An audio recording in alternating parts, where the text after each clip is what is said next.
12:30 1 के आसपास, 12:30 1 के आसपास, बट लंच के पहले हो जाएगा। और नीरज जी, आदिल पे जो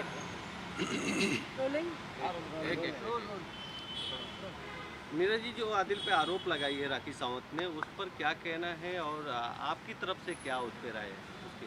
देखिए, पहले तो उनका केस ये था कि उन्होंने जो एफआईआर लॉन्च कराई थी, एफआईआर नंबर 119 ऑफ 2023, उसमें ये एलिगेशन था कि उन्होंने, मेरे क्लाइंट ने उनका पैसे के साथ में हेराफेरी की है। सो सेक्शन जो अप्लाई हुए थे वो 406, 323, 504 और 506 पार्ट 2 था।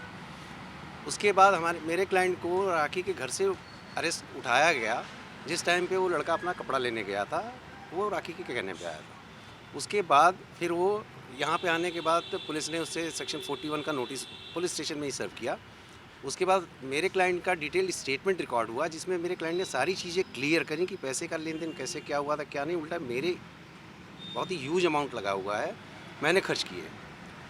जैसे ही पता चला है कंप्लेनेंट को कि ये सारी चीज़ें क्लैरिफाई हो चुकी हैं पुलिस स्टेशन में, और उनको लगा है कि मेरा क्लाइंट छूट सकता है सारी चीज़ों से लीगली, उसके बाद वो पुलिस स्टेशन आए हैं और उन्होंने 376 और 377 का एलिगेशन किया है, और उसमें ये सेक्शन ऐड हुए हैं उसके बाद, जो पूरी तरीके से झूठा है, प्री प्लान है, आफ्टर थॉट मैनर में किया गया। लेकिन उनकी तौर से ये कहा जा रहा है कि बैंक स्टेटमेंट उन्होंने दिया है जो आदिल ने खर्च किया है राखी के अकाउंट से, इस पे आप क्या कहना चाहते हैं? बैंक स्टेटमेंट तो हमने भी पुलिस को बोला है कि हम भी आपको बैंक स्टेटमेंट देते हैं।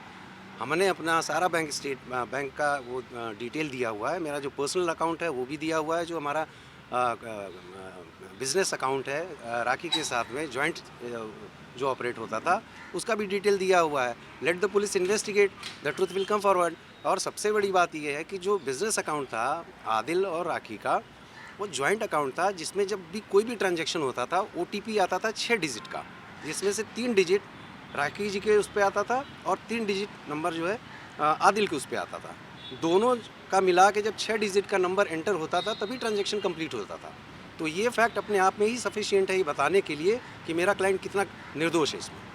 सर, एक 406 लगाया गया है, इसका अगर कहें तो है धोखा देना कहें, क्रिमिनल ब्रीच ऑफ ट्रस्ट। तो फिर शादी क्या हुई थी या उसके आधार पर आरती आरोप लगा रही है? नहीं, वो 406 वो पैसे रुपए के लेन देन किया उस पर लगा रही हैं। उनकी शादी हुई है, वो तो एडमिटेड फैक्ट है। उन्होंने मीडिया के सामने ही हमेशा वो किया कि वो उनका पति है, और इस्लामिक रीति रिवाज से शादी हुई है सबकी। ठीक।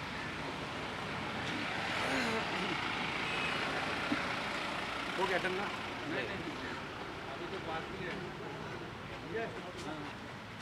आज कोर्ट में किस तरह के इस केस को चैलेंज करने वाले हैं आप, और क्या उम्मीद है आज की जमानत होगी या क्या रहेगा? अभी देखिए, अभी कोर्ट में अभी इनको प्रोड्यूस किया जाएगा, प्रोसिक्यूशन की क्या दलीलें होती हैं सामने से, और हमारी जो भी है जो फैक्ट्स है वो हम कोर्ट के सामने रखेंगे। Let the honourable court decide. Car के बारे में भी कहा गया है कि कार उन्होंने स्टील की थी राखी की, और वो लड़की के बिल्डिंग में उन्होंने पार्क किया था। क्या ये सभी बातें सच? जी नहीं, ये सारी बातें झूठी हैं। पहली बात तो कार मेरे क्लाइंट की है, और वो क्लाइंट मेरे क्लाइंट के कहने के हिसाब से मेरे क्लाइंट की गाड़ी जो है और चाबी वो राखी जी के घर पे ही पड़ी हुई है, और पुलिस को हमने ये बातें बताई हैं। लेट पुलिस को उनको गाड़ी को रिकवर करने दीजिए, सच्चाई खुद ही सामने आ जाएगी। लड़कियों के बारे में आप क्या कहना चाहोगे? राखी ने कहा है कि बहुत सारी लड़कियों के साथ अफेयर था इनका, और पहले भी बहुत सारे केसेस चल रहे हैं, बैंगलोर में चल रहे हैं और भी कई शहरों में। देखिए, ये एक स्टैंडर्ड टाइप का एलिगेशन है जो सारे मैटर में लगाया जाता है, और प्रोसिक्यूशन को कुछ ना कुछ तो चाहिए बोलने के लिए, बट उसको सब्सटेंशिएट कितना कर सकते हैं, उसको प्रूव कितना कर सकते हैं, वो ज़्यादा ज़रूरी है। आप अंदर गए थे कि आपकी मुलाकात हुई आदिल से? आपकी बातचीत हुई अंदर पुलिस स्टेशन में? आप गए थे? जी हाँ, बातचीत हुई है। इंस्ट्रक्शन जो भी हमको लेना था वो हिसाब से हमने लिया है, और अभी उनको मेडिकल के लिए लेके जाएंगे। उसके बाद पुलिस उनको प्रोड्यूस करेगी कोर्ट में रिमांड के लिए। राखी के लिए बहुत सारे लोग उनकी तरफ से स्टेटमेंट दे रहे हैं कि राखी सही है। क्या आदिल के घर वाले उन्हें सपोर्ट नहीं कर रहे? नहीं, बिल्कुल सपोर्ट कर रहे हैं। उनके पेरेंट्स हैं, उनकी फैमिली है, पूरी तरीके से सपोर्ट कर रही है। मेरे कांटेक्ट में हैं वो लोग, पूरी तरीके से अपने बच्चे के लिए कंसर्न है वो। आदिल दुरानी को हिस्ट्री शीटर बताया जा रहा है, इससे पहले भी कोई आरोप लगे हैं, कोई केसेस हैं इसको लेकर आप क्या?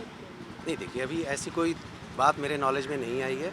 अगर ऐसा कुछ है भी तो ये एक नॉर्मल चीज़ है कि केस अगर चल रहा है उसमें he is not being convicted, कोई भी रहेगा, जब तक उसका अपराध सिद्ध नहीं होता तब तक आप कैसे कह सकते हैं हिस्ट्री शीटर है। Thank you.